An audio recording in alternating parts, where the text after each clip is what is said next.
Good morning, and we cordially welcome you to this second media conference on the release of the second review of the monetary policy stance. As we did in the last time, let's start the session with Governor's opening remark. Then Dr. Chandranath, the DER, will make his presentation on the review, followed by the Sinhala and Tamil translations. Over to you, Governor.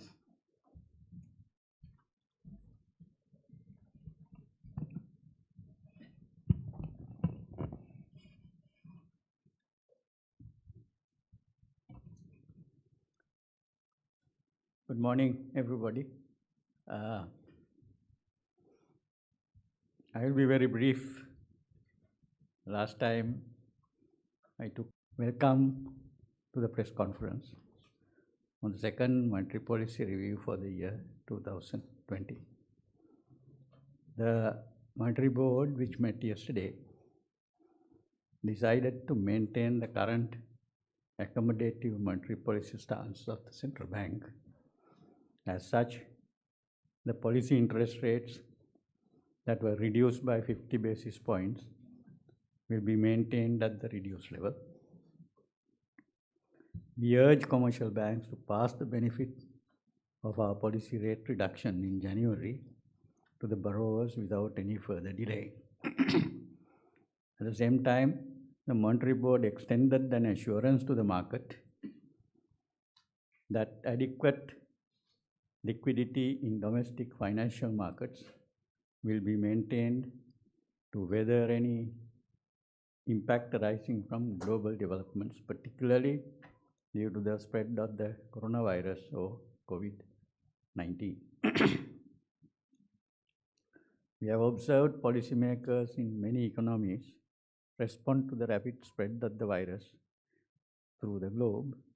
It is expected that these accommodative measures will continue until the global economy shows clear signs of recovery from the current fragile state.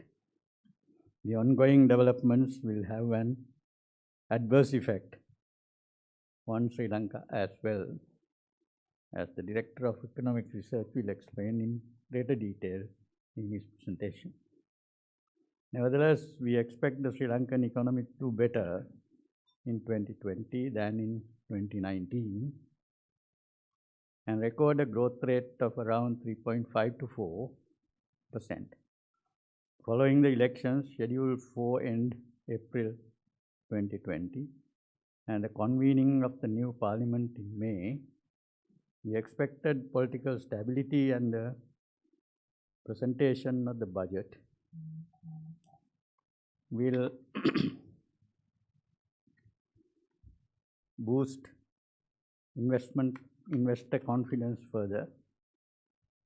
The current conducive fiscal regime and declining market interest rates are expected to compensate for the possible reduction in external demand to a great extent.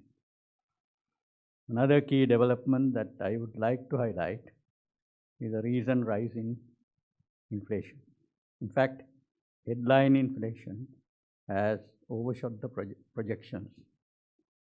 As you are aware, this is driven by persistent high food inflation.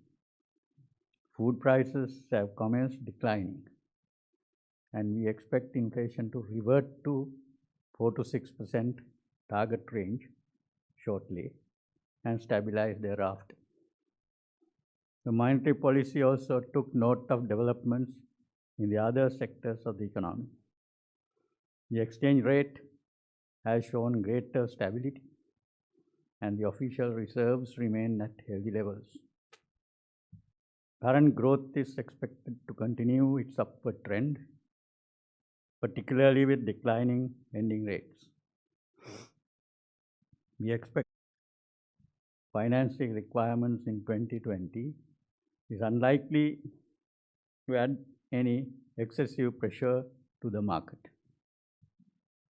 Overall, there were factors, some of them supporting the relaxing, some of them supporting maintaining, some supporting tightening.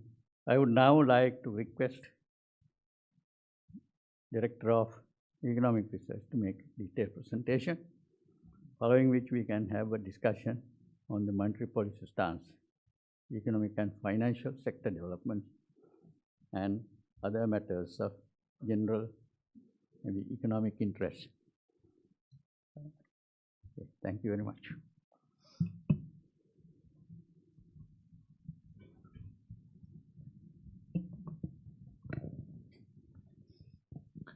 Thank you, sir. Good morning, ladies and gentlemen. As Governor stated, the Monetary Board at its meeting held yesterday decided to maintain the current accommodative monetary policy stance. Accordingly, the policy interest rates of the Central Bank will be maintained at their current levels. Let me note here that the Central Bank reduced policy interest rates 5 weeks ago on 30th of January 2020, and a further decline in market lending rates is still awaited in response to the January action. Let me now explain some highlights from the monetary policy review and the already fragile global economy is further affected by the spread of the coronavirus outbreak. The exact impact of the outbreak is yet to be ascertained, but the share of China in the global economy itself is much larger than in 2002, when the SARS outbreak affected the global economy. In addition, more than 80 countries are now affected with close to 100,000 cases and more than 3,200 deaths. Many countries have responded to the evolving conditions through the use of monetary policy, fiscal policy, health sector policies, as well as border control policies. In terms of monetary policy, central banks in major economies, including the US Federal Reserve, have commenced responding to this emergency. Overall, during the year thus far, 30 central banks, including the Central Bank of Sri Lanka, have relaxed monetary policy, and further action is likely to address the effect of the outbreak on global economic conditions. In this slide, we have attempted to summarize the channels through which the coronavirus outbreak could affect the Sri Lankan economy. There will be a direct impact from the conditions in China, as China is a key source for Sri Lanka's consumer, intermediate, and investment goods imports. Although China accounts for only 2% of our exports, supply chain disruptions would affect Sri Lanka's overall export performance. Chinese tourist arrivals are around 9% of total arrivals. And already we have seen arrivals from China declining by 92.5% in February. The non-services exports and related value chains will be affected. There could be a slowdown in remittance inflows as well. We have also seen flight of capital from emerging market economies to safe havens. However, there could be marginal benefits accruing from lower petroleum prices and lower global interest rates. Overall, based on the currently available information, we expect Sri Lanka's real GDP growth in 2020 to be around 3.5% to 4%, with the impact of the outbreak, compared to the previously expected range of 3.7 to 4.5%. However, the exact impact would depend on the extent of the spread and how long the effect would persist. Looking at Sri Lanka's external sector performance, we observed a policy-induced contraction in the trade deficit in 2019. With a sharp decline in imports, the trade deficit contracted to $8 billion in 2019 from $10.3 billion in 2018.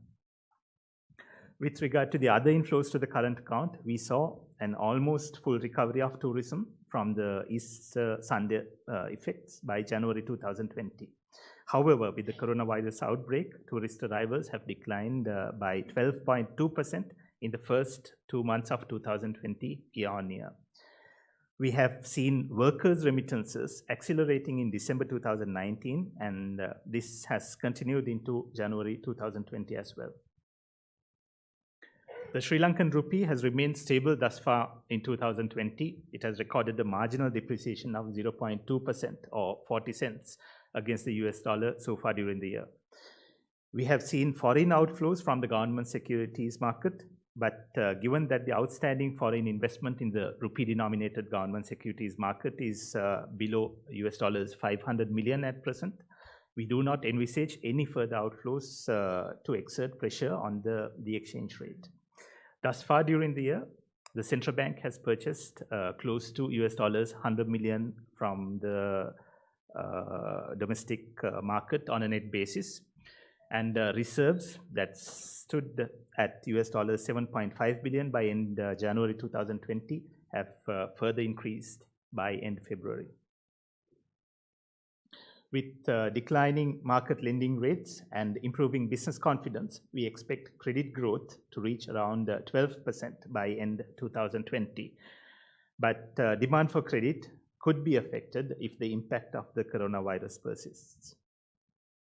With the expansion of credit to the private sector as well as to the government, broad money growth has also accelerated to 8.3% in January from 7% in the previous month.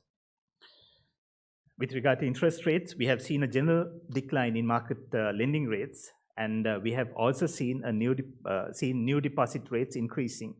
However, the reduction in policy interest rates in January is yet to be reflected in market lending rates. Therefore, let me also reiterate Governor's message that commercial banks must pass the benefit of the policy rate reduction in January to the borrowers without delay. This is important, particularly in consideration of the possible decline in demand for credit from any further spread of the coronavirus effect.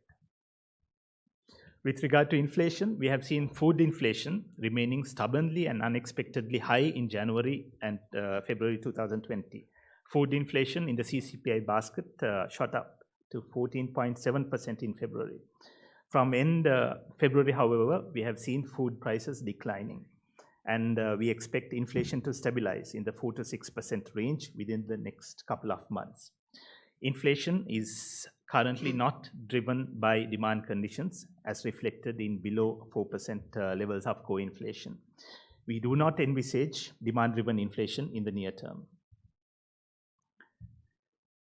Taking into consideration the factors I summarized in the presentation, the Monetary Board was of the view that we could maintain policy interest rates unchanged at this juncture, although market lending rates should decline further.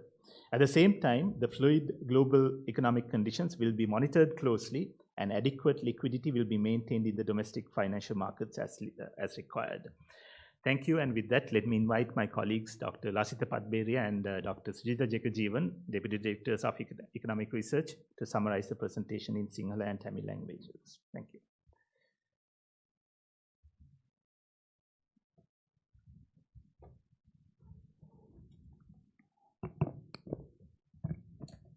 ස්තුතියි. අයිබෝවන්. අද දින ශ්‍රී ලංකා මහා බැංකුවේ මුදල් මණ්ඩලය 2020 වසරට අදාළව දෙවන මුදල් ප්‍රතිපත්ති ප්‍රකාශයට පත් කළා. ඒ අනුව ශ්‍රී ලංකා මහා බැංකුව සිය ප්‍රතිපත්ති පොලි අනුපාතික නොවෙනස්ව දැනට පවතින ලිහිල් මුදල් ප්‍රතිපත්තිය පවත්වාගෙන යාමට තීරණය කළා. එනම් නිත්‍ය තැන්පතු පහසුකම් අනුපාතික 6.5% සහ නිත්‍ය ණය පහසුකම් අනුපාතිකයේ 7.5% ලෙස දැනට පවතින මට්ටමේ නොවෙනස්ව පවතිනවා. මෙම තීරණය සඳහා එළඹීමේදී ශ්‍රී ලංකා මහා බැංකුවේ මුදල් මණ්ඩලය දැනට පවතින දේශීය මෙන්ම ගෝලීය සාර්වාර්ථික ප්‍රවණතාවයන් හා අපේක්ෂිත සාර්වාර්ථික ප්‍රවණතාවයන් මෙන්ම මූල්‍යවල ප්‍රවණතාවයන්ද සලකා බලනු ලැබුවා. ඒ අතරම මේට සති 5කට පමණ පෙර සිදු කළ ප්‍රතිපත්ති පොලි අඩු කිරීමේ ප්‍රතිලාභ තවමත් වෙළඳ පොළ මත නොලැබීමද සැලකිලිට ගන්න ලැබුවා මුදල් මණ්ඩලය මගින්. මේ තීරණය උද්ධමනයේ 4.6 අතර පරාසය තුළ පවත්වා ගැනීමේ අරමුණ සමග අනුකූල වන අතර මැදිකාලීනව ආර්ථිකය සිය විභව මට්ටම කරා ළඟා වීමට උපයෝගී වනු ඇත. දැන් මම මුදල් මණ්ඩලයේදී සලකා බලන කරුණු ඉතා කෙටියෙන් ඉදිරිපත් කිරීමට සූදානම් වෙන්නේ. මුලින්ම අපි ගෝලීය ප්‍රවණතාවයන් පිළිබඳව සලකා බලමු.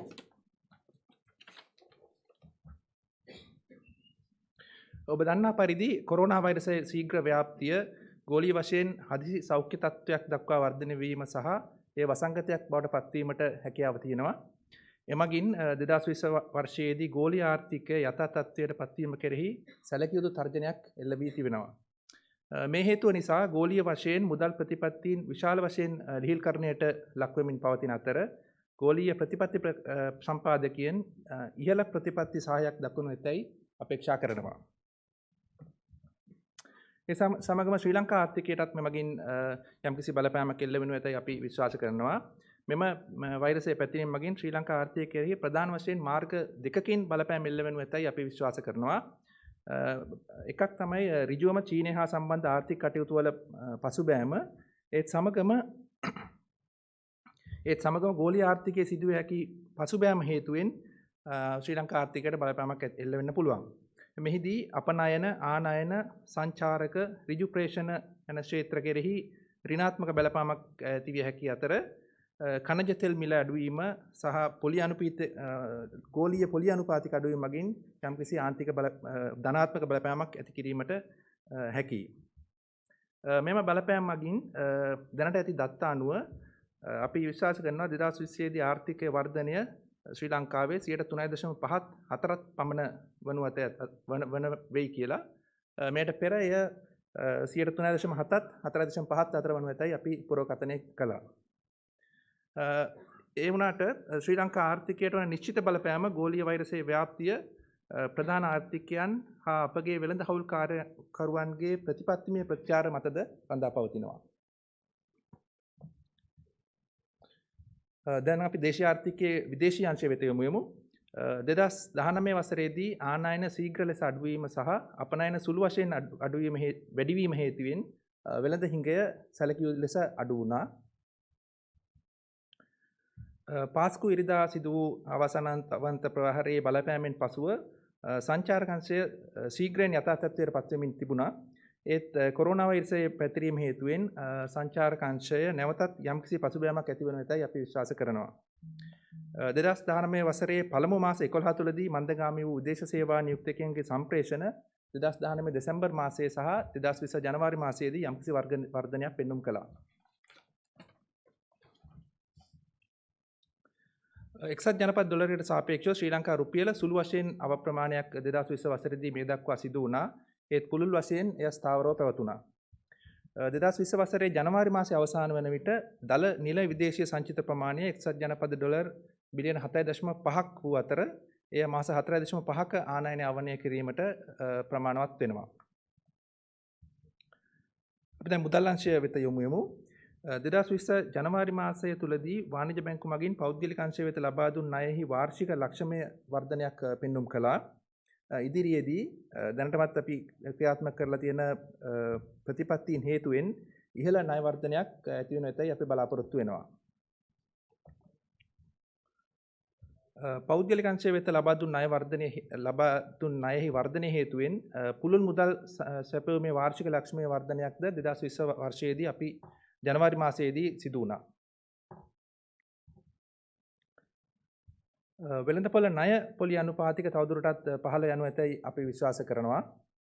මෑතකදී ගන්න ලැබූ ප්‍රතිපත්ති ක්‍රියාමාර්ගවල ප්‍රතිලාභ ගැනුම්කරුවන් වෙත ළඟාවීම සඳහා ණය පොලි අනුපාතික තවදුරටත් ශීඝ්‍රයෙන් අඩුවීම අත්‍යවශ්‍ය බව අපි අවධාරණය කරනවා. දැන් අපි උද්දමනයේ ප්‍රවණතාවයන් වෙත යමු. ආහාර උද්දමනයේ ශීඝ්‍ර සහ අනපේක්ෂිත ඉහළ යාම හේතුවෙන් මතුපිට උද්දමනය අනපේක්ෂිත ලෙස 2020 ජනවාරි මාසයේදී සහ පෙබරවාරි මාසයේදී ඉහළ ගියා. එහෙත් ආහාර සැපයුම්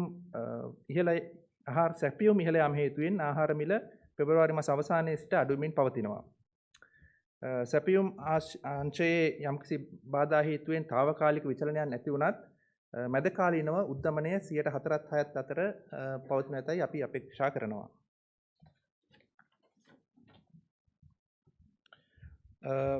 මුදල් ප්‍රතිපත්ති ප්‍රකාශයට අනුව මුදල් ප්‍රතිපත්ති පොලි මට්ටමේ වෙනසක් සිදු වුණේ නැහැ. ශ්‍රී ලංකා මහ බැංකුවේ මුදල් මණ්ඩලයේ අදහස වුණේ ප්‍රතිපත්ති පොලි අනුපාතික තවදුරටත් වෙනස් කිරීමකින් තොරව වෙළඳපොළ ණය පොලි අනුපාතික අඩුවීම සඳහා ප්‍රමාණවත් අවකාශයක් තියෙනවා කියලා. තවදුරටත් කොරෝනා වෛරසයේ පැතිර යාම මගින් මූල්‍ය වෙළඳපොළ සහ මූර්ත ආර්ථිකයට ඇතිවිය හැකි කෙටි කාලීන බලපෑම අවම කිරීමටද වෙළඳපොළ ණය අනුපාතික වල පහළ යාම උපකාරී වෙනවා.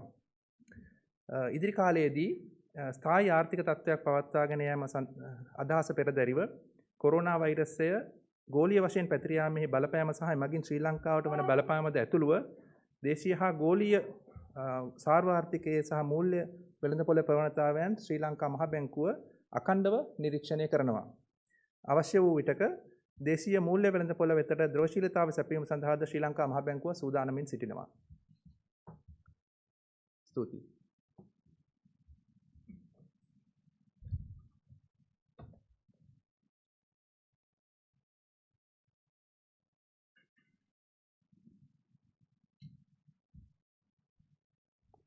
அனைவருக்கும் காலை வணக்கங்கள். நாணய சபையானது நேற்று நடைபெற்ற அதன் கூட்டத்தில் இலங்கை மத்திய வங்கியின் கொள்கை வட்டி வீதங்களை மாற்றமின்றி தற்போதைய மட்டத்தில் பேணுவதென தீர்மானித்துக் கொண்டது. உலகளாவிய ரீதியிலே கொரோனா வைரஸின் தாக்கத்தின் காரணமாக உலகளாவிய ரீதியில் ஒரு சுகாதார நெருக்கடி ஒன்று எதிர்பார்க்கப்படுவதன் காரணமாக உலகளாவிய ரீதியில் பொருளாதார மீட்சி தொடர்பாக 2020 ஒரு அச்சுறுத்தல் ஒன்று தோற்றுவிக்கப்பட்டுள்ளது. இதற்கு பதிலிருத்தும் வகையிலே முக்கிய பொருளாதாரங்கள் பலவும் அவற்றின் நாணய கொள்கையினை தொடர்ச்சியாக தளர்த்தி வருவதனை காணக்கூடியதாக இருக்கின்றது. அதேபோல உலகளாவிய ரீதியில் கேள்வி மற்றும் நிரம்பல் நிலைப்பாடுகளை மேம்படுத்துவதற்காக தொடர்ச்சியாக கொள்கை வகுப்பாளர்களிடமிருந்து கொள்கை ஆதரவுகள் எதிர்பார்க்கப்படுகின்றன. இலங்கையை பொறுத்தவரையிலும் இந்த கொரோனா வைரஸின் தாக்கமானது சிறிதளவு பொருளாதார தாக்கத்தினை கொண்டிருக்கக்கூடும் என எதிர்பார்க்கப்படுகின்றது. இந்த தாக்கமானது சீனாவில் இருந்த நேரடியான தாக்கம் மற்றும் உலகளாவிய ரீதியில் பொருளாதார வளர்ச்சி மந்தமடைவதன் காரணமாக ஏற்படுகின்ற தாக்கம் போன்றவற்றின் ஊடாக இலங்கையில் பொருளாதார தாக்கம் ஏற்படக்கூடும் என எதிர்பார்க்கப்படுகின்றது. சீனாவில் இருந்தான நேரடியான தாக்கத்தினை பொறுத்தவரையிலே இறக்குமதிகள், ஏற்றுமதிகள் மற்றும் சுற்றுலா வருகைகள் போன்றவற்றிலும் சீனாவில் இருந்து தொழிலாளர்கள் மீள திரும்பி வராமையின் காரணமாக செயற்திட்டங்களில் ஏற்படுகின்ற தாமதங்கள் போன்றவற்றினூடாக பொருளாதார தாக்கம் ஏற்படும் என எதிர்பார்க்கப்படுகின்றது. அதேபோல் உலகளாவிய ரீதியிலான பொருளாதார மந்தமடைவதன் காரணமாக ஏற்றுமதிகள், சுற்றுலா மற்றும் தனியார் பண அனுப்புதல்கள் போன்றவற்றில் தாக்கம் ஏற்படக்கூடும் என எதிர்பார்க்கப்படுவதுடன் சில சாதகமான தாக்கங்களும் எதிர்பார்க்கப்படுகின்றது. உதாரணமாக பெட்ரோலிய விலைகள் குறைவடைதல் மற்றும் உலகளாவிய ரீதியில் வட்டி வீதங்கள் குறைவடைதல் போன்றவை ஒரு சாதகமான தாக்கமாக எதிர்பார்க்கப்படுகின்றது. இருந்த பொழுதிலும் இதன் உண்மையான பொருளாதார தாக்கமானது இந்த வைரஸின் உலகளாவிய பரம்பல் மற்றும் அதன் நீடித்து நிலைத்திருக்கும் தன்மை போன்றவற்றுடன் முக்கியமான பொருளாதாரங்களின் கொள்கை பதிலிறுத்தல்கள் போன்றவற்றில் இந்த உண்மையான பொருளாதார தாக்கம் தங்கியிருக்கின்றது. இலங்கையின் வெளிநாட்டுத் துறையினை பொறுத்தவரையிலே விரைவாக வீழ்ச்சியடைந்த இறக்குமதி செலவினம் மற்றும் மிதமான அளவில் உயர்வடைந்த ஏற்றுமதி போன்றவற்றின் காரணமாக 2019 ஆண்டிலே வர்த்தக பற்றாக்குறையானது குறிப்பிடத்தக்க அளவிலே சுருக்கமடைந்து காணப்படுகின்றது. உயிர்த்த ஞாயிறு தாக்குதலின் பின்னர் ஏறத்தாழ முழுமையாக மீட்சியடைந்த சுற்றுலாத்துறையானது இந்த வைரஸின் தாக்கத்தின் காரணமாக சிறிதளவில் பாதிக்கப்படக்கூடும் என எதிர்பார்க்கப்படுகின்றது. தனியார் பண அனுப்புதல்களை பொறுத்தவரையிலே 2019 ஆண்டின் டிசம்பர் மாதத்திலும் 2020 ஆண்டின் ஜனவரி மாதத்திலும் ஒரு அதிகரிப்பு ஒன்று காணப்படுகின்றது. அந்த அடிப்படையிலே ஜனவரி மாதத்தில் 6.5% வளர்ச்சி ஒன்று பதிவு செய்யப்பட்டுள்ளது. இலங்கையின் ரூபாவானது ஒரு சிறிய அளவிலான பெறுமதி தேய்வுடன் 2020 ஆண்டின் இதுவரையான காலப்பகுதியிலே ஏறத்தாழ உறுதியானதாக தொடர்ந்தும் காணப்படுகின்றது. மொத்த அலுவல்சார் ஒதுக்குகளினை பொறுத்தவரையிலே ஜனவரி மாதத்தில் 7.5 பில்லியன் ஐக்கிய அமெரிக்க டாலர்களாக காணப்பட்டதுடன் பிப்ரவரி மாதத்தில் இது இன்னமும் அதிகரிக்கும் என எதிர்பார்க்கப்படுகின்றது. தனியார் துறைக்கான கொடுக்கடனை பொறுத்தவரையிலே அது 2020 ஆண்டின் ஜனவரி மாதத்தில் ஒரு அதிகரிப்பினை பதிவு செய்துள்ளது. தொடர்ச்சியாக சந்தையின் வட்டி வீதங்களுக்கு பரிமாற்றம் செய்யப்படுவதன் காரணமாகவும் மேம்படுகின்ற வியாபார நம்பிக்கை போன்றவற்றின் காரணமாகவும் தொடர்ச்சியாக தனியார் துறைக்கான கொடுக்கடன் அதிகரிக்கும் என எதிர்பார்க்கப்படுகின்றது. உள்நாட்டு கொடுக்கடனின் விரிவாக்கத்தினை பிரதிபலித்து விரிந்த பணவீக்கத்தின் வளர்ச்சியும் 2020 ஆண்டின் ஜனவரி மாதத்தில் உயர்வடைந்தது. சந்தை வட்டி வீதங்களை கொடுகடன் வீதங்களை பொறுத்தவரையிலே அவை தொடர்ச்சியாக ஒரு வீழ்ச்சியினை பதிவு செய்த பொழுதிலும் இந்த முக்கியமான கொள்கை நடவடிக்கைகளின் நன்மைகளை கடன் பெறுநர்களுக்கும் பொருளாதாரத்துக்கும் முழுமையாக பெற்றுக் கொடுப்பதற்காக இன்னமும் அதிகமாக குறைவடைய வேண்டும் என்பதனை மத்திய வங்கி எதிர்பார்க்கின்றது. பணவீக்கத்தினை பொறுத்தவரையிலே மிக உயர்வாக அதிகரித்த உணவு பணவீக்கத்தின் காரணமாக கடந்த 2 மாதங்களாக இலங்கையின் பணவீக்கம் எதிர்பார்க்கப்பட்டதனை விட உயர்வாக காணப்பட்டது. இருந்த பொழுதிலுமே மைய பணவீக்கத்தினை பொறுத்தவரையிலே அது இன்னமும் 4% விட குறைவானதாகவே காணப்படுகின்றது. அதேபோல 2020 ஆண்டின் பிப்ரவரி இறுதியிலிருந்து நிரம்பல் பக்கங்களில் ஏற்பட்ட மேம்பாடுகளின் காரணமாக தொடர்ச்சியாக உணவு விலைகள் குறைவடைந்து வருவதனையும் நாம் அவதானிக்கக்கூடியதாக இருக்கின்றது. இந்த அடிப்படையிலே இந்த தற்காலிகமான பணவீக்க உயர்விற்கு மாறாக நடுத்தர காலத்தில் பணவீக்கமானது எதிர்பார்க்கப்பட்ட மட்டமான 4 தொடக்கம் 6% மட்டத்தில் பேணப்படும் என மத்திய வங்கி உறுதியளிக்கின்றது. இந்த அடிப்படையிலே இவ்வாறான அனைத்து அபிவிருத்திகளையும் கவனத்தில் கொண்ட மத்திய வங்கியானது கொள்கை வட்டி வீதங்களை மாற்றமின்றி தற்போதைய மட்டத்தில் பேணுவதென தீர்மானித்து கொண்டுள்ளது. அதேபோல இன்னமும் சந்தை கொடுகடன் வளங்கள் வட்டி வீதங்கள் குறைவடைவதற்கான இடைவெளி காணப்படுகின்றது என்பதனை மத்திய வங்கி நம்புகின்றது. அதேபோல கொரோனா வைரஸின் தாக்கத்தினால் பொருளாதாரத்தில் ஏற்படக்கூடிய தற்காலிக தாக்கங்களை தணிப்பதற்கு இந்த கடன் வழங்கல் வீதங்களின் குறைவானது உதவும் என எதிர்பார்க்கப்படுகின்றது. மத்திய வங்கியானது தொடர்ச்சியாக இந்த கொரோனா வைரஸின் தாக்கம் உட்பட பல்வேறு உள்நாட்டு மற்றும் உலகளாவிய அபிவிருத்திகளை தொடர்ச்சியாக கண்காணித்து வரும் என்பதுடன் தேவை ஏற்படின் உள்நாட்டு நிதி சந்தைகளுக்கு தேவையான திரவத்தன்மையை வழங்குவதற்கும் தயாராக இருக்கின்றது என்பதனை தெரிவித்துக் கொள்ள விரும்புகின்றது. நன்றி. Now we can start the discussion. Please use the mic since we are recording the session. Governor, have you asked the banks why they haven't reduced their lending rates?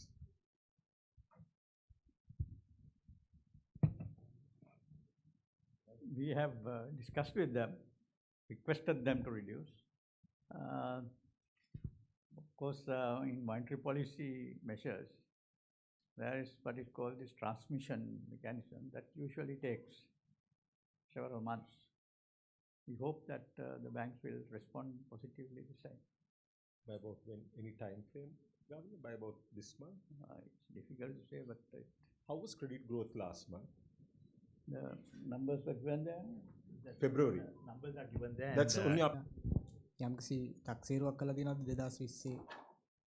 දන්න තරමින් නම් හරියටම ඉලක්කමක් හැටියට ගණනක් කියලා නැහැ. තක්සේරු කළා නැහැ. The IMF has created a $50 billion fund for coronavirus combat.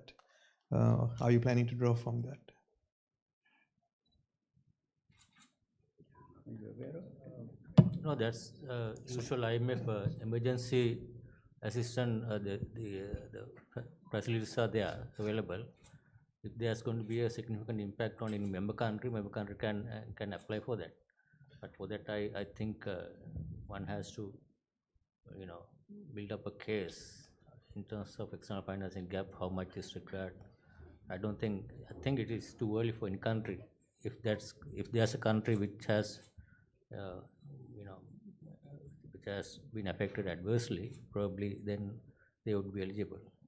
So there's a standard package for this kind of emergency situations, and that I don't think any country has so far applied for that. So are we considering, or we are not yet? The answer to the earlier question, we have not yet, assessed the impact. I don't think without assessing impact, it's too early for us to apply for that. And also in terms of the impact, I don't think compared to other countries, relative impact for Sri Lanka would be much smaller. So I don't think that would basically require that kind of assistance from the fund. Credit growth, the credit to the government was around 60 billion in December and 120 billion in January. Wasn't that a bit on the high side? And Can we know like what they are for, if possible? That probably created to the government by the banking sector, I guess. Yes. Yeah. So banking sector, for their liquidity and all the purposes, they invest in government securities. So that probably their own liquidity requirements. I think that's is an outcome of something. It's not that we manage as a policy.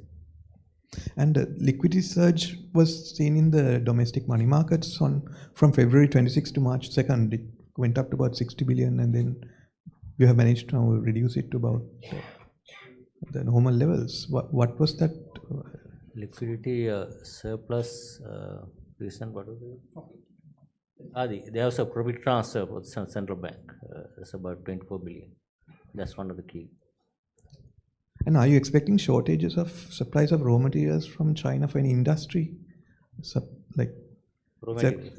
of the coronavirus? And when will that, if at all, when will that appear? We have to see the import figures for probably from March onwards.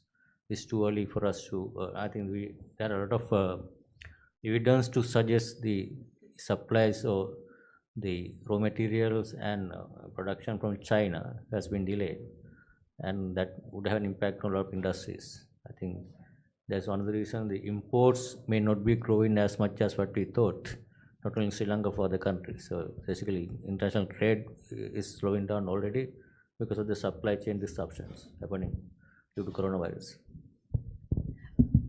Would the monetary policy of any advanced country affect your decision making? I think also India has, I think, not raised rates, saying that inflation is high. But how would these other countries? Our monetary policy decisions are mainly based on the likely, the impact of this coronavirus, and as well as, I mean, from the monetary policy point of view, we are looking at what is impact on the aggregate demand. In Sri Lanka, aggregate demand is mainly, larger component is a domestic demand. External demand is relatively lower. So that is where one of the reasons why we did not react to this coronavirus thing like some other countries which are highly trade dependent in terms of imports, exports of goods and services, as well as in terms of portfolio flows. So those countries are the ones which has reduced and reacted to boost the support the aggregate demand. In our case, I don't think there was a requirement, and also the fact that in our monetary policy, we are basically those countries are trying to push the inflation up to their targets to around 2%, whereas we are within the range, and right now it's little low. So that's one of the other reason why we didn't have to relax monetary policy in response to all this the coronavirus impact compared to some other countries already responded, basically advanced countries with large trade and portfolio impact on the economies. Interest rates have now globally started falling. So are you going to advance your borrowing plans since that government will have to decide? That's the treasury decision. Doctor, the EDB, head of the EDB has estimated that the impact of the coronavirus could be as much as $750 million. Have you all correspondingly looked at any numbers or have anything sort of specific on that front? I'm not sure. I don't think, in our view, it's too early for us to come up with a number. If you look at impact, there are both sides. On the export side, there will be a disruption or slowing down supply chains, and at the same time, we are importing more. Imports also could be much lower than what we thought earlier, and especially the oil prices come down 52 US dollars per barrel. So one will have to look at the whole picture rather than looking at the certain sectors. That's why we have indicated what are the sectors that could have an impact and through what channels. But it's too early for us to come up with any number right now. And Doctor, the apparel industry is having a big meeting today to assess the impact, and they may also seek government assistance. Is there space for the moratorium to be expanded to include them or any other kind of assistance that could come from from that front? All these industrial sectors, all the time, they are, if anything happens, come in and ask in a moratorium. So that's a usual thing, tourism sector, industries, all these things. It's up to the government and the central bank. Also, mainly this one is the banking sector. They have to take into consideration. Obviously, if there are stress sectors, I think the banks will certainly consider and try to provide some relief, like what happened in the past. But we also understand there are certain meetings going on and some requests are coming. Right. Doctor, sorry, one last question. You mentioned that in February the central bank has been looking to top up reserves. So where are we now? What is the latest figure on that, please? Latest figure, I think we have 7.6, right? 7.9 billion. 7.9 at the end of February. Yes. Numbers will come out in the official, this weekly indicators. Okay, fine. Doctor, as far as foreign transactions in the T-bond market is concerned, how did it fare in the weekend at Wednesday? Foreign transactions in the treasury bond market, in the government securities market? That details I don't have. I think we are publishing that on weekly basis, right? You don't have it up as yet? I think we don't look at those. We might have somewhere, I don't think, but you can see the numbers when you publish.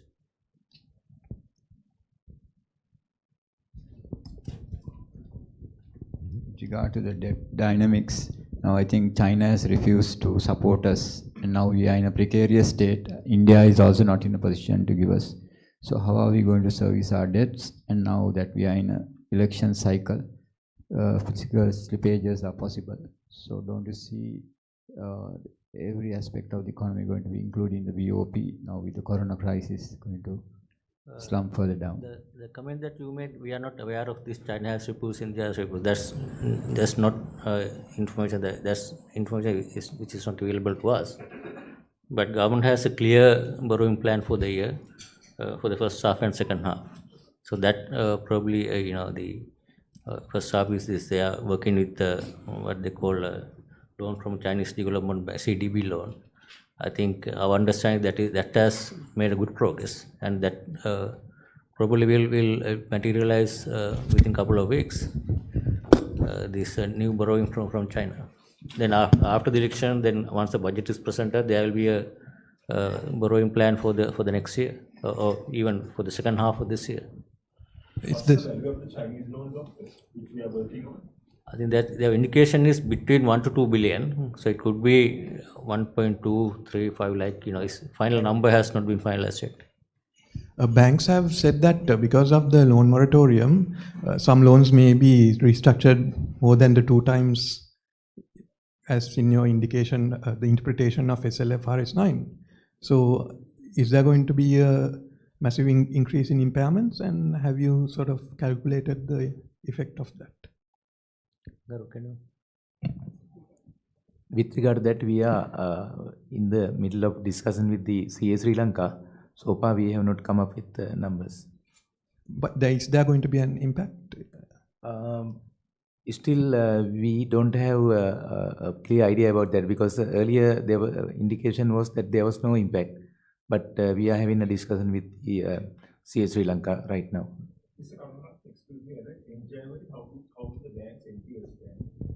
In January, MPL number is 4.9. I think the central bank made a reference to certain finance companies that are sick, and that went, I think, was taken very negatively by the industry and created a certain amount of panic. The industry was required that the central bank should have not only given the numbers, named and framed and taken proper action, and that was highlighted at the finance media briefing, that it has aggravated the situation in the industry. But so far there has not been concrete concerns or measures taken to stabilize these companies, and no one knows who are they. So aren't you all going to name them and take some real action on those companies? As a central bank, we have a larger responsibility to financial system stability. So therefore, we have to be very careful in naming and shaming. But we are in the process of correcting the regulatory issues that we have seen in the banking, non-banking sector. So therefore, that process is continuing.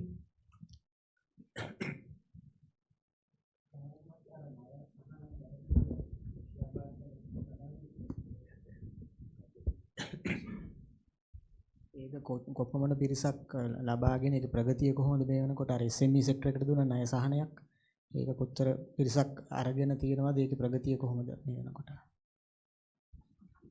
දැන් මෙතෙන්දී ණය සහන package දෙකක් තිබුණා. ඉස්සෙල්ලා අපේ concession to tourism industry දීලා තිබුණා අපි මේ ණය සහන පැකේජයේ සංචාරක ව්‍යාපාරයට.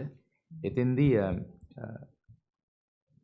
අපිට තියෙන numbers අනුව 120 billion වගේ ප්‍රමාණයක් තමයි දැන්ට දීලා තියෙන්නේ. ඊට අමතරව දැනට අලුතෙන් සකස් කරන ලද මේ සහන පැකේජයේ යටතේ දැනට ඇප්ලිකේෂන් 11000 පමණ ලැබිලා තිනවා. මේකේ ඩෙඩ්ලයින් එක තාමත් ඉස්සරහට තියෙන මාර්තු 31 වෙනකන් බැංකුව ඒ සම්බන්ධයෙන් කටයුතු කරගෙන යනවා. ඒ නිසා තාම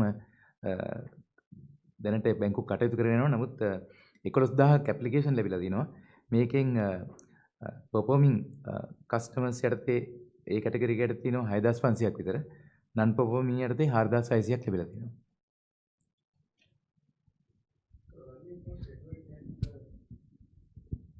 Earlier you said was February 10th, so you have... February 10th is the deadline for the banks to receive applications, but they will be working until 31st March.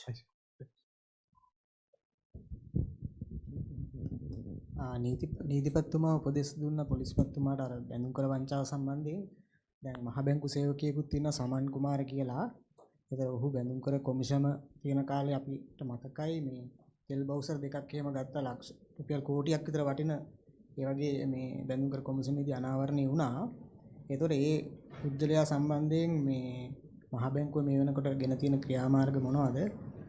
දැන් නීතිපතිතුමා කියලා තියෙන වරෙන්තු ගන්න කියලා උපදෙස් දීලා තියෙන වැඩ බලන පොලිස්පතිතුමාට. ඒතර ඔහු සහ තවත් මේ මහ බැංකුවේ මීට සම්බන්ධ නිලධාරීන් සම්බන්ධයෙන් ශ්‍රී ලංකා මහ බැංකුව මේ වෙන විට ගෙන ඇති ක්‍රියාමාර්ග සම්බන්ධයෙන් පොඩි පැහැදිලි කිරීමක් කරන්න පුළුවන්ද?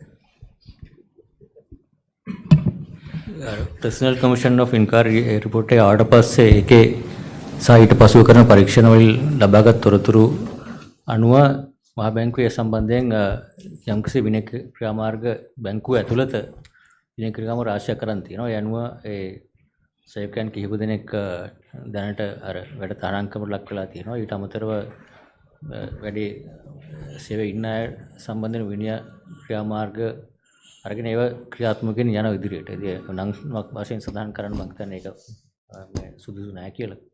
කවුද නිලධාරීන් කියන එක. නමුත් ඒ ක්‍රියාවලිය කරගෙන යනවා. සෑහෙන දුරකට ප්‍රගතියක් ලබාගෙන තියෙන ක්‍රියාවලිය එක පටන් ගන්න තියෙන ගොඩක් ඉස්සර දැන් නේ නඩුව වෙන්නේ. අපේ ක්‍රියාවලිය පටන් ගත්තේ දැන් ඒ දවස්වල ඉඳලම තමයි ඒකේ තියෙන මුලින්ම ප්‍රිලිමිනරි ඉන්ක්වයරියක් කරන්න ඕනේ. ඊට පස්සේ පැනල් එකක් පත් කරන්න ඕනේ. ඒ ෆයින්ඩින් අරගෙන ඊට පස්සේ ඒගොල්ලන්ට අවස්ථාව දෙන්න ඕනේ. ඒ ක්‍රමවේදය යනවා. සුනිල් හඳුනේති මන්ත්‍රීතුමා ජනාධිපතිතුමාට ලියුමක් ලියලා තිබ්බා මේ වංචාව ගැන නීතිය ක්‍රියාත්මක කිරීම කඩිනම් කරන්න කියලා. ඒතර ජනාධිපතිතුමා පිළිතුරු දීලා ලිඛිතව එවලා තියෙනවා මේක සම්බන්ධයෙන් නීතිමය ක්‍රියාමාර්ග ගන්න ඕන මහ බැංකුව කියලා. හඳුනේති මන්ත්‍රීතුමා මාධ්‍යට ප්‍රකාශ කරා ජනාධිපතිතුමා කියලා තිබ්බේ මේකට එරෙහිව නීතිමය ක්‍රියාමාර්ග ගන්න ඕන ශ්‍රී ලංකා මහ බැංකුව කියලා. ඒතර ඒ සම්බන්ධයෙන් පිටපතක් ඔබතුමාලට ලැබිලා තියෙනවා ජනාධිපතිතුමාගේ. ඒ අනුව ඔබතුමාලා අරගෙන තියෙන අර CID එකට පැමිණිල්ලක් කරපු බව අපි දන්නවා. ඊට අමතරව විනය ක්‍රියාමාර්ග ගැනීමට අමතරව නීතිමය වශයෙන් මොනවද අරන් තියෙන ක්‍රියාමාර්ග? ඒ ජනාධිපතිතුමා සඳහන් කළ තියෙන්නේ Forensic Audit සම්බන්ධ වාර්තා සම්බන්ධයෙන්. ඒකට ඒ සම්බන්ධයෙන් අපි ඉස්සරත් ප්‍රකාශ කරා. ඒ සම්බන්ධයෙන් ක්‍රියාමාර්ග තමයි ක්‍රම දෙකක් තියෙනවා. එකක් තමයි ඒ වාර්තාවල අනුව යම්කිසි අපේ ක්‍රමවේදයේ අඩුපාඩු තියෙනවා නම් ඒවා නිවැරදි කිරීම එකක්.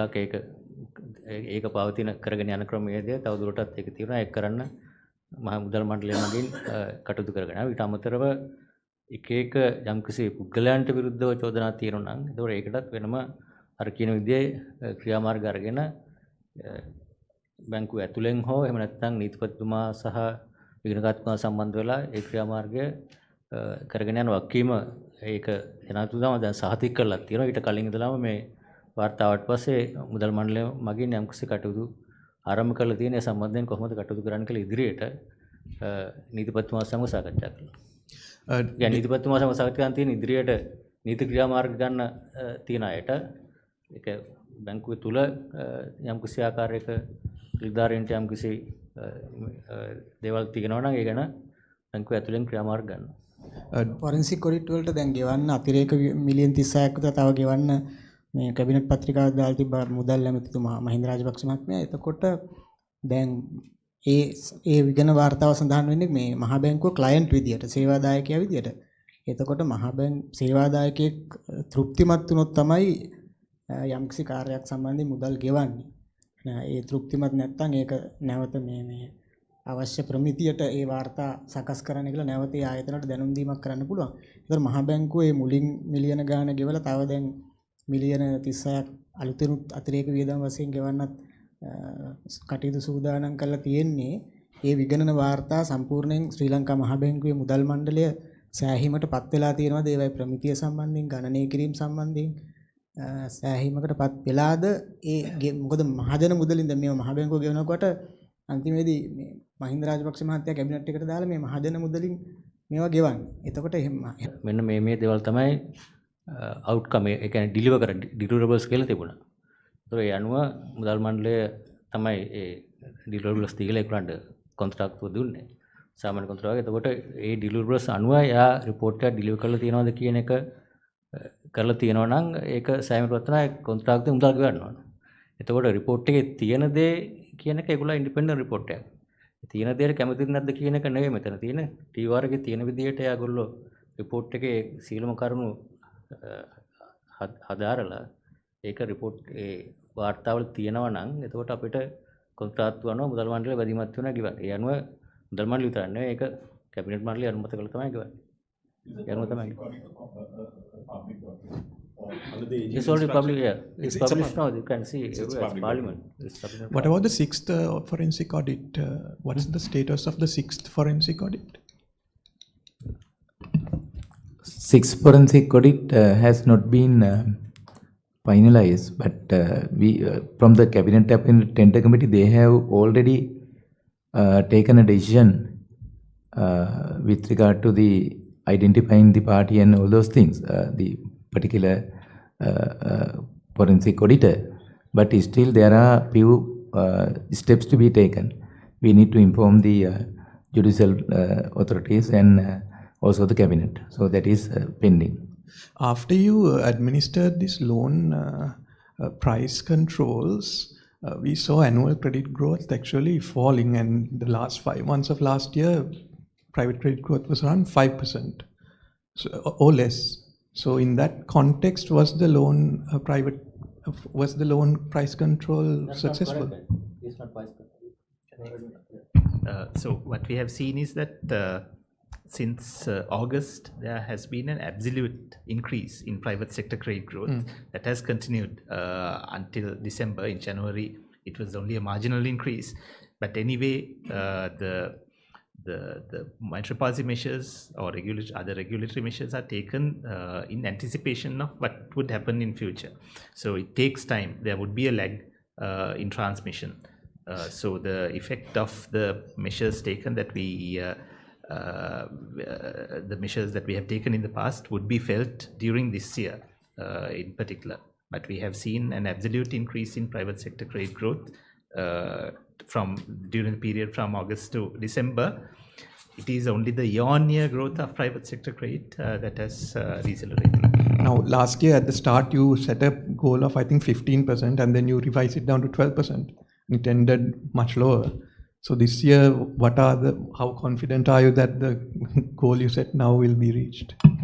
Here, you see, private sector growth in private sector credit is an outcome of monetary policy. It's not a target, because we are now in inflation target already. What we target is the inflation, and instruments interest rates. So when we try to achieve the target of inflation 4 to 6%, and when you use the interest rates to achieve that objective, the outcome could be broad money supply or private sector credit growth. That depends on the a lot of other things, economic growth, all these things. So it's not earlier we had this, when we had this monetary policy, monetary targeting regime, that's why where we announced earlier, this is our price target growth, this is our broad money growth, this is our reserve money growth, that we are not in that regime now. We can see that, these are indicative targets. We think based on the inflation and the growth, we would expect price set grade growth would be somewhere around this range. But it could be lower, right? It could be even lower. So, I mean, if you look at the overall growth and inflation, historically, last 5-10 years, that has not been moving parallelly. Like, when we had this quantitative targeting regime, so nominal growth, which is inflation plus the real growth, if that is 15%, usually broad money has been growing around 15%. But that relationship is no longer valid. That is the very reason why we are moving towards inflation target, right? Because that is no longer valid because of the development in the monetary sector, financial markets. So this is where no one can say this will be the private sector rate. This will promote monetary aggregate growth for the next 12 months. There's no direct correlation between nominal growth and the broad money. There's no long-term relationship. That's a theoretical, empirical finding, and that's the reason why we move into the inflation targeting regime.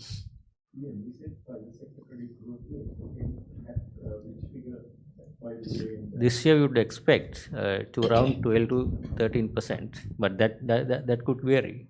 That is based on if economy is growing in real terms around say 4%, inflation is around 5%, then total nominal growth would be say around 10%.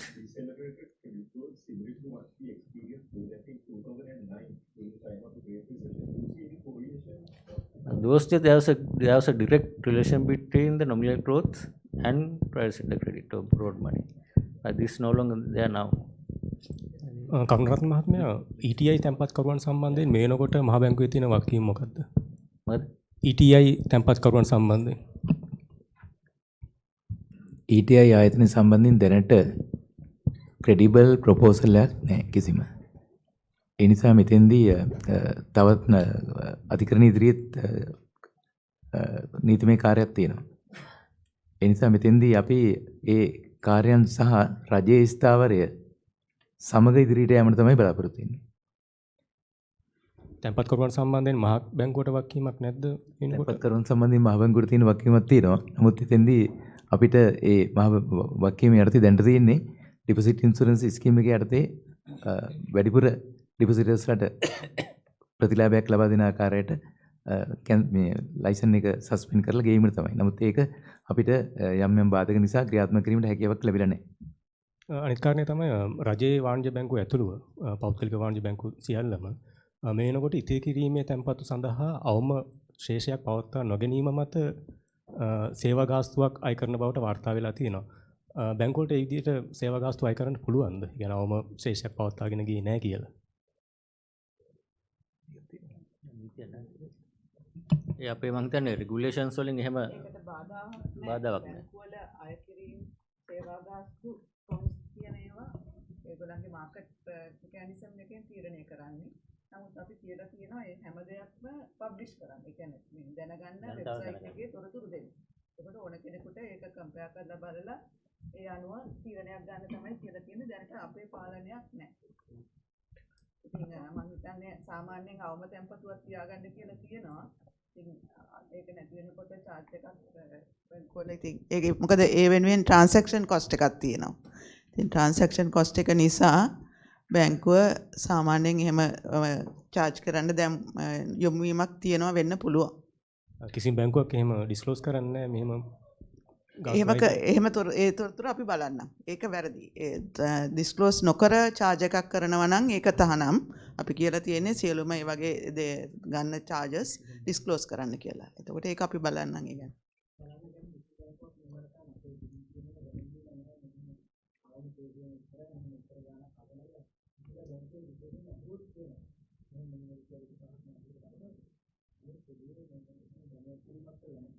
ඔව් ඒක තමයි මම කිව්වේ දැන් අපිට තොරතුරු ලැබෙන එක අපි ඒක බලන්නම් අපි සාමාන්‍යයෙන් පොදුවේ කියලා තියෙන්නේ ඒ charges ගන්නකොට ඒක දැනුවත් කරලා ගන්න කියලා ඒක අපි අර මේ ප්‍රඥාප්තියක් තියෙනවා පාරිභෝගිකයින්ගේ ඒකෙත් සඳහන් වෙලා තියෙනවා ඒක ගැන දැනුවත් කරන්න කියලා ඕනම charge එකක් ගැන ඒක අපි බලන්න. පෙබරවාරි මාසයේ අවසාන සතියේදී රුපියල් බිලියන 11ක විදෙස් ආයෝජන බැඳුම් කර වෙළඳ පොලින් ඉවත් වී තිබෙනවා. මේක විශේෂ තත්ත්වයක් විදිහට දකින්නවද? දැන් මේ කොරෝනා වෛරස් මේක ආවට පස්සේ අත වශයෙන් මේ ගොඩක් මේ එමර්ජින් මේ රීජන් එකේම රටවල් වලින් හැම රටෙම විශාල වශයෙන් ආයෝජන අර සේෆ් හේවන් කියලා ගෝල්ඩ් ප්‍රයිස් රත්තරන් මුලින්ම වැඩිවීම US Treasuries වල අඩුවීම හේතුව ඒවා යනවා සේෆ් ඇසෙට්ස් වලට. ඉතින් ඒක මේ තියෙන ග්ලෝබල් ට්‍රෙන්ඩ් එකක් විදිහට වෙන දෙයක්. ඒකෙන්දී අපේ රටිනුත් යම් කිසි කොටසක් ගිහිල්ලා තියෙනවා. නමුත් මම හිතන්නේ බැලුවාම දැන් සමහර රටවල ඉන්දුනීසියා වගේ රටවල ඉතා විශාල වශයෙන් ගිහිල්ලා තියෙනවා. මොකද ඒගොල්ලෝ එක්ස්පෝෂර් එක මේ වැඩි. අපේ තියෙන මිලියන 500 US $500 මිලියන 500ට අඩුයි යන්න පුළුවන් ප්‍රමාණය සම්පූර්ණයෙන්ම ගියත්. ඉතින් එතනින් යම් කිසි මම හිතන්නේ දැනට ගිය අවුරුද්දේ වෙනකොට තිබිච්ච 678ක් වගේ ප්‍රමාණය දැන් 570කට වගේ එහෙම මිලියන 100ක් විතර වගේ අරලා තියෙන පහුගිය කාලය තුල අපේ තියෙන ස්ටොක් එක.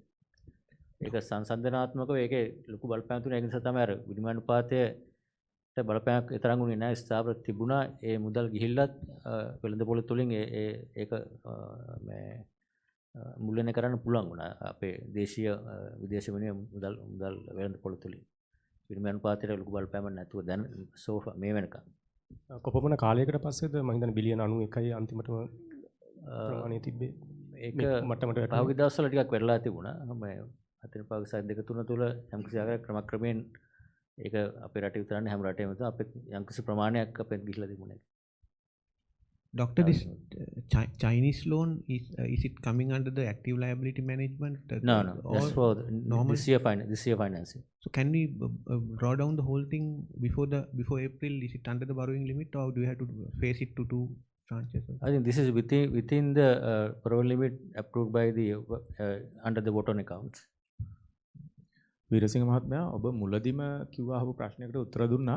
අර මිලියන 750ක වගේ අපනයනවල අලාභයක් සිද්ධ වෙන්න පුළුවන් කියලා අපනයන සංවර්ධන මණ්ඩලයේ ප්‍රධානියා කියපු ප්‍රකාශයක් සම්බන්ධයෙන් ඔබ කියන්නේ මහා බැංකුව විදිහට ඔබටත් ඒ දත්ත වැදගත් වෙන අදාළ වෙන්න නිසා ඒක කළ යුතු නැති ප්‍රකාශයක් විදිහටද කිරීමට සුදුසු නැති ප්‍රකාශයක් විදිහටද එහෙම පූර්වේක්ෂණයක් කිරීම සුදුසු නැහැ කියලාද? නෑ අපි කියන්නේ ඒක මිලියන 750ක් කියන එක අපේ අදහසේ විදිහට දැනීමේ හැටියට මේක ඒක වෙලාසෙන් වැඩි ඒක සම්බන්ධයෙන් ගණනයක් කරලා නිශ්චිතව කියන්න. ඒ මිලියන 750ක් කියන එක ඒක උපකල්පන දාලා කියන්න පුළුවන්. මේ අපරල් සෙක්ටර් එකේ 10%ක් අඩු වුණොත් මිලියන 500ක් අඩු වෙන කියන්න පුළුවන්. අනිත් එකේ වුණොත් 250. එතකොට එහෙම කියන්න පුළුවන් ඕන කෙනෙක්ට. නමුත් ඒකේ තියෙන වැදගත්කම තියෙන්නේ ඒක කොච්චරන් දුරට හරිද වැරදිද කියලා කියන එක ඒක වැදගත්. අපි වුණත් දැන් මේ බලලා තියෙනවා කොහොමද වෙන්න පුළුවන් කියන එක.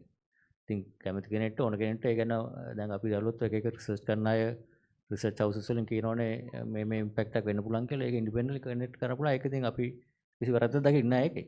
මහ බැංකුව වශයෙන් අපි යම්කිසි ආකාරයක එකක් කරනවා. ඊට වැඩිය යම්කිසි මුළු ඒක විතරක් නෙවෙයි සමස්ත වශයෙන්ම බලලා ඉවරලා ඒක අධ්‍යයනය කළා තමයි අපි ඒක ප්‍රකාශයක් කරන්නේ කම සඳහන්.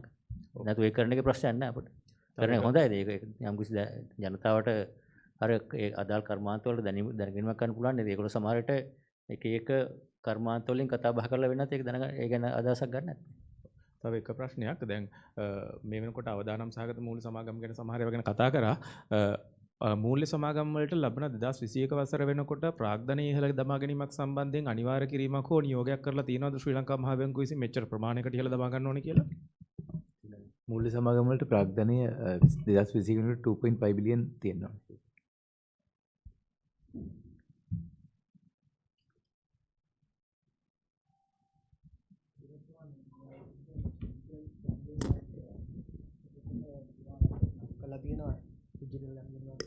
ඒ සම්බන්ධයෙන් මේ වර්ෂය තුල කරන්න බලාපොරොත්තු වෙන වැඩපිළිවෙල මොකද්ද? දැන් මහ බැංකුවේ ප්‍රවෘත්ති සාකච්ඡා තිබ්බට කිසිම කෙනෙක් වචනයක්වත් ඒ ගැන මාධ්‍යයට කියලා නැහැ. ඒ දෙපාර්තමේන්තුවේ උත්සාහයෙන් යම් දේවල් කරනවා. අපි ඒ සඳහා උදව් කරනවා. ඉතින් ශ්‍රී ලංකා මහ බැංකුව විදියට මේ වර්ෂය තුල ඒ ඩිජිටල් ගනුදෙනු ප්‍රොමෝට් කරන්න මොනවද කරන වැඩපිළිවෙල? මේ අර්ථය ඇත්තටම මහ බැංකුව වැඩ කටයුතු රාශියක් කරන්න බලාපොරොත්තු වෙනවා. මේ මෙතෙන්දී මේ ප්‍රවෘත්ති සාකච්ඡාව තුළදී සඳහන් නොකරේ ඒ සඳහා වෙනම ප්‍රවෘත්ති සාකච්ඡාවක් ඇඳවීමට අපි බලාපොරොත්තු වෙන නිසා ඒ සම්බන්ධයෙන් කරන වැඩපිළිවෙල ගැන අපි ගෙවින් හා PM කටයුතු දෙපාර්තමේන්තුවේ අධ්‍යක්ෂතුමාගෙන් මහගමු අපි ඒ වැඩසටහන ගැන මොකද මේ විශාල ක්‍රියාපිළිවෙලක් සකස් කරලා තිනවා. අපි කුමාරතුංග මහත්තයාටම කියමු ඒ ගැන වැඩිපුර විස්තර සඳහන් කරන්න කියලා. මතනේ ප්‍රවෘත්ති සාකච්ඡාවකුත් තිබුණා ශාමයක මීට පෙර. ඒකෙදිත් අපි කතා කරේ මේ වසර තුලත එක එක මාසවලදී ගනු ලබන පියවර. ඒතර මුල් මාස දෙකේදී බැංකුවල සිටින සේවක සේවිකාවන් ඒ කාර්යමණ්ඩලය දැනුවත් කිරීම තමයි මූලික අරමුණ උනේ. අපි ඒක දැනටමත් බැංකුවලට දැනුම් දීලා තියෙනවා. ඊට අමතරව මාර්තු මාසයේදී අපි ආරම්භ කරනවා මර්චන්ට්ස්ලා කුඩා සහ සීලම ව්‍යාපාරිකයන් දැනුවත් කිරීම සහ ඒ ව්‍යාපාරිකයන් බැංකුව තුලට ඒ ගෙවීම් සඳහා යොමු කර ගැනීම. ඊට පසුව අප්‍රේල් සහ ඊට පසු මාසවල කස්ටමර්ස්ලා පාරිභෝගිකයන් දැනුවත් කිරීම සහ පාරිභෝගිකයන් මේ ක්‍රියාදාමයට එකතු කර ගැනීම තමයි මූලික අරමුණ. ඉතින් ලබන සතියේ වෙනකොට අපි නැවතත් ප්‍රවෘත්ති සාකච්ඡාවක් දෙපිට ගමන කිව්වා වගේ නැවතත් සාකච්ඡාවකට අපි ආරාධනා කරන්න කැමැති. දිනේ සහ වේලාව දැනුම් දෙන්නම් අධිපතිතුමාගේ අවසරය ලබාගත් පසුව. ඒතකොට එහිදී අපි කරන ලබන ක්‍රියාමාර්ගය ඉදිරියට ගන්න ලබන ක්‍රියාමාර්ගය සෑම මාසකම ගන්න ලබන ක්‍රියාමාර්ගය ඉදිරියට දැනුම් දෙන්න පුළුවන්.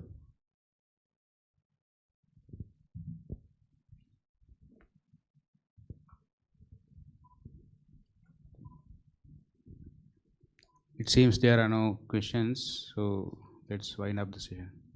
Thank you very much for coming.